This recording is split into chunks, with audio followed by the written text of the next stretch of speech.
Love. जितने happy, blissful और एक पीसफुल एक्सपीरियंस होता है ना, उतना ही पेनफुल होता है breakup. It changes a person completely. पर hats off to you Divyanka, and thank you for the lovely message. तोड़ दी अपनी चुप्पी। हमेशा एक प्रिंस चार्मिंग आता है, वो आपको बचा के ले जाता है, and you live happily ever after. लेकिन बचाने की जरूरत क्यों पड़ती है? क्यों?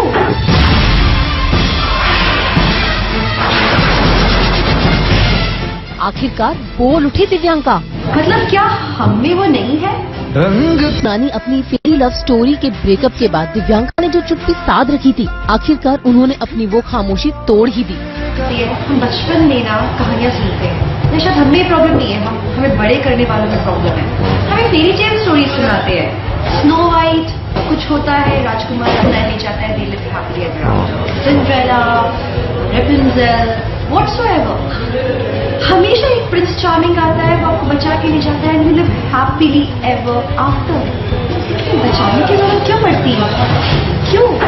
मतलब क्या हम में वो नहीं है?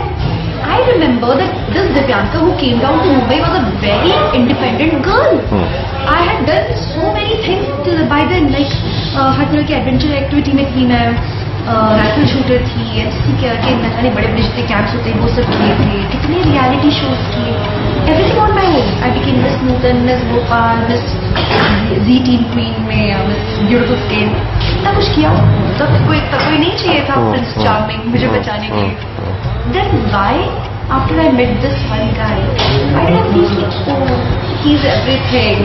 Now मैं खाना नहीं बना सकती पर मैं इसके लिए खाना बनाऊंगी। मैं नॉनवेज नहीं खाती पर मैं इसके लिए नॉनवेज छूऊंगी। मैं एग बनाऊंगी इसके लिए। मैं इसको क्या नहीं Did you actually eat non-veg? I don't eat non-veg, but I used to cook for him. Cook for him, okay. And I'm not very fond of cooking. Okay. But मैं करती थी। अपने गुजरे कल को भुलाकर जिंदगी की नई राह पर चल पड़ी हूँ, लेकिन शरत के साथ अपने बरसों पुराने रिश्ते को भुलाना उनके लिए इतना आसान नहीं था। वो प्यार जिसके लिए दिव्यांका ने खुद को भुला दिया, उस प्यार में उन्हें सिर्फ और सिर्फ दर्द मिला, और आज वो ये दर्द अपने फैंस के साथ बांट रही हैं, ताकि कहानी से उनके फैंस को सीख मिले कि we do a lot, we women, हम अपने बारे में सोचना बंद कर देते, इसमें किसी और की गलती नहीं है। हमसे कोई ये नहीं बोलता कि हमारे लिए ऐसा करो, हम हमारी मर्जी से ऐसा करते हैं, हम बिछ जाते हैं। Then we say that the other person is treating us like doormat, but no, we did it on our own ना। हमने अपने आप को उस लेवल पे गिराया, उस लेवल तक हम झुके, स्टूप डाउन किए। Why don't we stand up for ourselves from the beginning? हम वैसे ही क्यों नहीं रहते जैसे हम जिंदगी भर रहना चाहते हैं? हम बाद में क्यों बोले तुम्हारे लिए तुमने ये सब किया, तुम तो इतना भी नहीं करते, तुमने क्यों किया भाई? Now I ask myself, why did I do all that? If I was expecting something out of the person or maybe some appreciation, why the hell was I doing it? I should appreciate myself for doing something, not anybody else. We should not stoop down that much. That's very important. वाकई दिव्यांका की बातों से जाहिर है कि उन्हें reel ही नहीं बल्कि रियल लाइफ में भी मुश्किलों से लड़ना और जीतना आता है। अपने आप को ढूंढना, टटोलना बहुत इम्पोर्टेंट है। अपनी आइडेंटिटी मत छोड़ो। एज अ पर्सन, लाइक आप भले एक लव अफेयर में हो या फिर आप शादी में एंटर कर रहे हो। मैंने इस पूरे रिलेशनशिप से 8-9 साल में यही सीखा कि अपने आप को मत खो।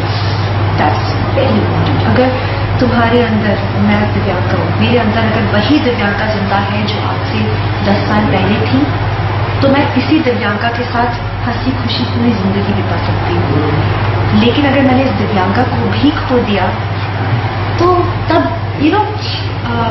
फिर मुझे किसी और के सहारे की जरूरत पड़ेगी। और एक डूबता हुआ ना दूसरे का जब सहारा लेता है ना तो उसको भी डुबा देता है। खुद मत डूबो, अपने आप को ऊपर अफ्लोट रखो। जब खुद अफ्लोट रहोगे ना तो दूसरे को भी सहारा दे पाओगे, जब खुद भी डूबोगे। सही कहा दिव्यांका, जिंदगी डूबने का तैरने का नाम है, और प्यार है जो कभी आपकी हाथ नहीं होने देगा। बेटियां आपके इस जज्बे को सलाम करता है।